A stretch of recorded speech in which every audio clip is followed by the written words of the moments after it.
একসাথে এই বাংলা সোনার বাংলা তৈরি করব। একসাথে বাঁচতে হবে। নির্যাতিতা যিনি আরজি করের ছাত্রী ছিলেন, হয়তো ভেবেছিলেন একা বাঁচবেন। ডাক্তারি পড়ছেন, উন্নত ভবিষ্যতের হাতছানি, এস আরামের জিন্দেগি ছাড় পায়নি সে। ওই আমাদের বর্ধমানের নান্দুরে নার্সিং পড়া ছাত্রী বাড়ি এসেছে, দুদিনের পরীক্ষা আছে বলে খুন হয়ে গেল নৃশংসভাবে। দুর্বৃত্তদের রাজ্য তৈরি হয়েছে। একা একা আপনি আমি কেউ বাঁচতে পারবো না। তার জন্য চাই জোটবদ্ধ সংঘবদ্ধ লড়াই। আর এই লড়াইয়ে যদি আপনি ঘরের অন্দরে বসে থাকেন তাহলে আপনি ধর্ষকদের পক্ষে। এই লড়াইয়ে যদি আপনি ঘরের ভেতরে বসে থাকেন আপনি দুর্বৃত্তদের পক্ষে। এই লড়াই যদি আপনি ঘরের ভেতরে বসে থাকেন তাহলে আপনি এই দুর্নীতির সিস্টেমের পক্ষে।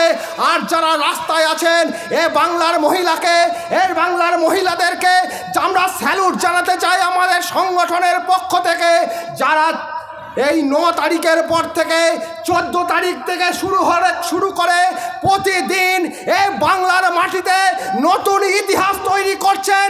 বাংলার মহিলারাই পথ দেখাচ্ছেন যে রাস্তায় একমাত্র রাস্তা, আর রাস্তার মধ্য দিয়েই বিচার ছিনিয়ে আনা যায়। সেই বিচারের আশায় আমরা জাস্টিসের জন্য লড়ছি।